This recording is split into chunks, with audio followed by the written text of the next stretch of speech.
ಉಗ್ರಾಣ ಮತ್ತು ವಿಜಯವಾಣಿ ಪತ್ರಿಕೆಯ ಒಂದು ಮುದ್ರಣ ಘಟಕದ ಉದ್ಘಾಟನಾ ಸಮಾರಂಭನ ಹಮ್ಮಿಕೊಂಡಿದ್ದಾರೆ.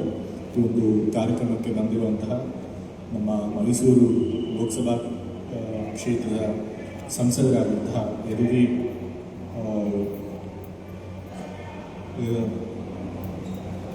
ಯದುವೀರವರು ಮತ್ತು ಈ ಕಾರ್ಯಕ್ರಮದ ಅಧ್ಯಕ್ಷತೆ ವಹಿಸಿರುವಂತಹ ನಮ್ಮ ಪದ್ಮಶ್ರೀ ಡಾಕ್ಟರ್ ವಿಜಯ ಸಂಕೇಶ್ವರ್ ಅವರು, ವಿಎನ್ಎಲ್ ಸಮೂಹದ ವ್ಯವಸ್ಥಾಪಕ ನಿರ್ದೇಶಕರಾದ ಡಾಕ್ಟರ್ ಆನಂದ್ ಸಂಕೇಶ್ವರ್ ಅವರು, ಮತ್ತು ಅವ್ರ ಪುತ್ರರಾದಂಥ ಶಿವ ಸಂಕೇಶ್ವರ್ ಅವರು, ಮತ್ತು ನಮ್ಮ ಮೈಸೂರು ಭಾಗದ ಹಿರಿಯ ಮುಖಂಡರು, ಅವರು ಬೇರೆ ಪಕ್ಷದಲ್ಲೂ ಕೂಡ ತಂದೆಗೆ ಆತ್ಮೀಯರು, ನನಗೂ ಕೂಡ ಆತ್ಮೀಯರಾದಂಥ ರಾಮದಾಸ್ ಅವರು, ಮತ್ತು ಅದೇ ರೀತಿ ನಮ್ಮ KR ಕ್ಷೇತ್ರದ ಮಾಜಿ ಶಾಸಕರು, ನಮ್ಮ ಪಕ್ಷದ ಮುಖಂಡರಾದಂತಹ ಸೋಮಶೇಖರ್ ಅವರು, ನಮ್ಮ ಮೈಸೂರು ಜಿಲ್ಲಾ ಗ್ರಾಮಾಂತರ ಕಾಂಗ್ರೆಸ್ ಸಮಿತಿ ಅಧ್ಯಕ್ಷರಾದಂಥ ಜಯಕುಮಾರ್ ಅವರು, ಮತ್ತು ಮೈಸೂರಿನ ವಿಶ್ವವಿದ್ಯಾಲಯದ ಪ್ರತಿಗಳಾದಂಥ ಲೋಕನಾಥ್ ಅವರು, ಮತ್ತು ನಮ್ಮ commerce chamber of commerce and industries ಜಿಲ್ಲಾ ಅಧ್ಯಕ್ಷರಾದಂತಹ ಹೋಟೆಲ್ ಮಾಲೀಕರ ಸಂಘದ ಅಧ್ಯಕ್ಷರಾದ ನಾರಾಯಣ್ ಗೌಡ ಮತ್ತು ಹಲವಾರು ಗಣ್ಯರು ಕಾರ್ಯಕ್ರಮ ಆರಂಭಿಸಿದರು.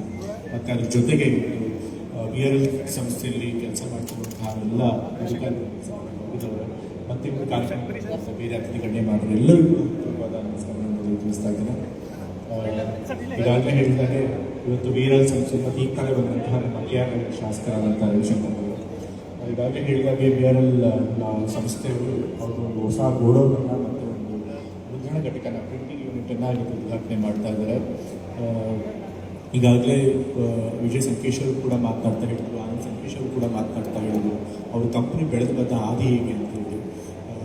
ವಿಜಯ್ ಸಂಕೇಶ್ವರು ಬಹಳ ಹಂಬಲ್ ಬ್ಯಾಕ್ಗ್ರೌಂಡಿಂದ ಬಂದು ತಾವು ಉದ್ಯಮ ಪ್ರಾರಂಭ ಮಾಡಬೇಕಾದ್ರೆ ಏನೂ ಹಣ ಇಲ್ಲ, ಸಾಲ ಸೋಲ ಮಾಡಿ ಹೆಚ್ಚು ಇಂಟ್ರೆಸ್ಟ್ಗಳನ್ನು ತೆಗೆದು ಸಾಲ ಸೋಲ ಮಾಡಿ ಕೈಯಲ್ಲಿ ಬರೆದ ಕೈಯಲ್ಲಿ ಒಂದು ಉದ್ಯಮ ಪ್ರಾರಂಭ ಮಾಡಿ ಇವತ್ತು ದೇಶದಲ್ಲೇ ನಂಬರ್ 1 ಲಾಜಿಸ್ಟಿಕ್ಸ್ ಸಂಸ್ಥೆಯನ್ನು ಕಟ್ಟಿ ಬೆಳೆಸಿದ್ದಾರೆ ಅಂತಂದರೆ ಇದು ಸಾಮಾನ್ಯವಾದಂಥ ಮಾತಲ್ಲ, ಎಲ್ಲರೂ ಕೂಡ ಅದು ಸಾಧ್ಯ ಆಗೋದಿಲ್ಲ. ಅವರೇ ಮಾತನ್ನು ಹೇಳ್ತಾ ಈ ಒಂದು ಉದ್ಯಮ ಬೆಳೆಯೋದಕ್ಕೆ ಅವರ ವೃತ್ತಿಪರತೆ ಮತ್ತು ಆರ್ಥಿಕ ಶಿಸ್ತೇ ಕಾರಣ ಅಂತ ಹೇಳ್ತಾರೆ. ಸೊ ಹಾಗಾಗಿ ಯಾರು ಶಿಸ್ತಿಂದ ಬದುಕ್ತಾರೆ, ಯಾರು ವೃತ್ತಿಪರತೆಯನ್ನು ಮೈಗೂಡಿಸ್ಕೊಂಡಿರ್ತಾರೆ ಅಂಥವ್ರು ಮಾತ್ರ ಇಂಥ ಸಾಧನೆಯನ್ನು ಮಾಡೋಕ್ಕೆ ಸಾಧ್ಯ ಆಗುತ್ತೆ. ಇವತ್ತು ನಮ್ಮ ಕನ್ನಡಿಗರಾದಂತಹ ವಿಜಯ್ ಸಂಕೇಶ್ವರ್ ಅವರು ಇಷ್ಟು ದೊಡ್ಡ ಸಂಸ್ಥೆಯನ್ನು ಕಟ್ಟಿ ಬೆಳೆಸಿರೋದು ಅನ್ನೋದು ನಮಗೆಲ್ಲರಿಗೂ ಕೂಡ ಹೆಮ್ಮೆಯ ಸಂಗತಿ, ಮತ್ತು ನಮ್ಮ ಕರ್ನಾಟಕದ ಉದ್ಯಮಿಗಳಿಗೆಲ್ಲರಿಗೂ ಕೂಡ ಒಂದು ಸ್ಫೂರ್ತಿದಾಯಕವಾದಂಥ ಸಂಗತಿ. ಸೊ ಅವರು ಮಾಡುವಂಥ ಸಾಧನೆಗೆ ನಾವೆಲ್ಲರೂ ಕೂಡ ತಲೆಬಾಗಬೇಕು, ಅವರಿಗೆ ವಂದನೆ ಮಾಡಲೇಬೇಕು.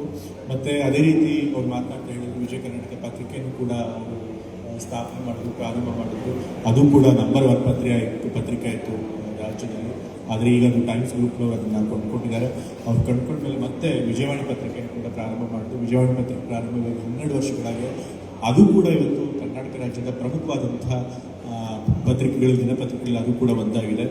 ಇವತ್ತು ಮಾಧ್ಯಮದ ಸ್ಥಿತಿ ಬಹಳ ಚಿಂತಾಜನಕವಾಗಿದೆ. ಇವತ್ತು ಮಾಧ್ಯಮದ ವಿಶ್ವಾಸಾರ್ಹತೆ ಎಲ್ಲ ಕಡೆ ಕಳ್ಕೊಂಡಿದೆ, ಇಡೀ ದೇಶದಲ್ಲಿ ಕಳ್ಕೊಂಡಿದೆ.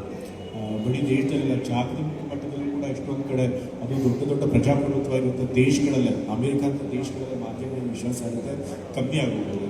ಇಂಥ ಸಂದರ್ಭದಲ್ಲಿ ಮಾಧ್ಯಮದ ಜವಾಬ್ದಾರಿ ಬಹಳಷ್ಟು ಇರುತ್ತೆ. ವಿಜಯವಾಣಿ ಪತ್ರಿಕೆ ಈಗಲೂ ಕೂಡ ನಂಬರ್ 1 ಪತ್ರಿಕೆಯಾಗಿ ರಾಜ್ಯದಲ್ಲಿ ಇದೆ ಅಂತಂದರೆ ಅದು ಇನ್ನೂ ಜನರ ಬಗ್ಗೆ ತನ್ನ ವಿಶ್ವಾಸಕ್ಕೆ ಉಳಿಸ್ಕೊಂಡಿದೆ, ಅದಕ್ಕೆ ನಂಬರ್ 1 ಆಗಿದೆ ಅಂತ ಹೇಳಕ್ಕೆ ಸಾಧ್ಯ ಆಗುತ್ತೆ. ಆದರೂ ಕೂಡ ಮಾಧ್ಯಮದವರು ಯಾವುದೇ ಒಂದು ರಾಜಕೀಯ ಸಿದ್ಧಾಂತಕ್ಕೆ ಜೋತು ಬೀಳದೆ ಎಲ್ಲ ಸಿದ್ಧಾಂತದವರು ಕೂಡ ಸಮನಾಗಿ ಕಾಣ್ತಾ ವಸ್ತುನಿಷ್ಠವಾದಂಥ ಸುದ್ದಿಯನ್ನು ಪ್ರಕಟ ಮಾಡಬೇಕು. ಆಗ ಅವರು ಇನ್ನೂ ಎತ್ತರಕ್ಕೆ ಬೆಳೆಯೋದಕ್ಕೆ ಸಾಧ್ಯ. ಆ ಕೆಲಸ ವಿಜಯವಾಣಿ ಅವರು ಮಾಡ್ತಿದ್ದಾರೆ, ಇನ್ನೂ ಹೆಚ್ಚಾಗಿ ಆ ಕೆಲಸ ಮಾಡಲಿ ಅಂತ ಹೇಳಿ ನಾನು ಅವ್ರನ್ನ ಕೇಳ್ಕೊಳ್ತಾ ಇದ್ದೇನೆ. ಮತ್ತು ಇವತ್ತು ಮೈಸೂರಿನಲ್ಲಿ ಒಂದು ಲಾಜಿಸ್ಟಿಕ್ಸ್ ಸಂಸ್ಥೆ ಒಂದು ಗೋಡೌನ್ನ ಕಟ್ಟಿಸಿರೋದು ಭಾಳ ಸಂತೋಷವಾದ ವಿಚಾರ. ಈಗಾಗಲೇ ಮೊದಲೇ ಗೋಡೌನ್ ಇತ್ತು, ಈಗ ಬಹುಶಃ ಅದನ್ನು ದೊಡ್ಡದಾಗಿ ಮಾಡಿ ಕಟ್ಕೊಂಡಿದ್ದಾರೆ ಮತ್ತು ಮುದ್ರಣ ಘಟಕನೂ ಮಾಡಿದ್ದಾರೆ. ಆಗ ವಿಜಯ್ ಸಂಕೇಶ್ವರ್ ಅಂತಹ ಉದ್ಯಮಿಗಳು ನಮ್ಮ ಮೈಸೂರಿನಲ್ಲೂ ಕೂಡ ಆ ಉದ್ಯಮದ ಬ್ರಾಂಚ್ಗಳನ್ನು ತೆಗಿಬೇಕು. ಅವರೇ ಹೇಳ್ತಿದ್ದ ಹಾಗೆ ಜಮ್ಮು ಕಾಶ್ಮೀರದ ಶ್ರೀನಗರದಿಂದ ಹಿಡಿದು ಇವತ್ತು ಕೇರಳದ ತಿರುವನಂತಪುರ ತನಕ ಒಂದು 12,000 ಬ್ರಾಂಚ್ಗಳಿವೆ. ಕರ್ನಾಟಕದಲ್ಲಿ ಇನ್ನೂ ಹೆಚ್ಚು ಬ್ರಾಂಚ್ಗಳನ್ನು ತೆಗೀಲಿ, ನಮ್ಮ ಕರ್ನಾಟಕದಲ್ಲಿ ಆರ್ಥಿಕ ಹೂಡಿಕೆ ಮಾಡಿ ನಮ್ಮ ಆರ್ಥಿಕ ವ್ಯವಸ್ಥೆಗೂ ಕೂಡ ಅವರು ಸಹಕಾರ ಮಾಡಲಿ ಮತ್ತು ಉದ್ಯೋಗಾವಕಾಶಗಳನ್ನು ಕೂಡ ಸೃಷ್ಟಿಸೋಕ್ಕೆ ಅವರು ಸಹಾಯ ಮಾಡಲಿ ಅಂತ ಹೇಳ್ತಾ ಒಂದು ಒಳ್ಳೆಯ ಕಾರ್ಯಕ್ರಮ ಎಲ್ಲರೂ ಕೂಡ ಒಂದು ಕಾರ್ಯಕ್ರಮ ಭಾಗವಹಿಸಲಿಕ್ಕೆ ಅವಕಾಶ ಮಾಡಿಕೊಟ್ಟಿದ್ದೀನಿ. ಹಾಗಾಗಿ ಮತ್ತೊಮ್ಮೆ ನಾನು VRL ಸಂಸ್ಥೆಯ ಸಮೂಹ ಸಂಸ್ಥೆಯ ಎಲ್ಲ ಅಧಿಕಾರಿಗಳಿಗೂ, ಸಿಬ್ಬಂದಿಗಳಿಗೂ, ವಿಜಯ್ ಸಂಕೇಶ್ವರ್ ಅವರಿಗೂ, ಆನಂದ್ ಸಂಕೇಶ್ವರ್ ಅವರಿಗೂ, ಶಿವ ಸಂಕೇಶ್ವರ್ ಅವರಿಗೂ ಇವತ್ತು ಅವರು ಉದ್ಯಮ ಪ್ರಾರಂಭ ಮಾಡಿದ್ರು ಸಂತೋಷವಾಗಿದೆ. ಇವತ್ತು ಅವ್ರ ಮಗ ನಂತರ ಮೊಮ್ಮಗ ಕೂಡ ಅವ್ರ 3ನೇ ತಲೆಮಾರು ಇವತ್ತು ಈ ಸಂಸ್ಥೆ ಜವಾಬ್ದಾರಿ ಹೊಂದ್ಕೊಂಡಿದೆ. ಸೊ ನಿಮ್ಮ ಒಂದು ಕುಟುಂಬದ ಜವಾಬ್ದಾರಿಯಲ್ಲಿ ಈ ಸಂಸ್ಥೆ ಇನ್ನೂ ಹೆಚ್ಚು ಹೆಚ್ಚು ಎತ್ತರಕ್ಕೆ ಬೆಳೀಲಿ, ಹೆಚ್ಚು ಹೆಚ್ಚು ಲಾಭ ಗಳಿಸಲಿ, ಈ ಮೂಲಕ ಇನ್ನೂ ಹೆಚ್ಚು ಹೆಚ್ಚು ಉದ್ಯೋಗಗಳು ನಮಗೆ ಸಿಗಲಿ, ಆರ್ಥಿಕ ವ್ಯವಸ್ಥೆಗೂ ಕೂಡ ಉಪಕಾರ ಆಗಲಿ ಅಂತ ಕೇಳ್ಕೊಳ್ತಾ ಈ ಕಾರ್ಯಕ್ರಮಕ್ಕೆ ಮತ್ತೊಮ್ಮೆ ಎಲ್ಲರಿಗೂ ವಂದಿಸಿ ಮಾತುಗಳನ್ನು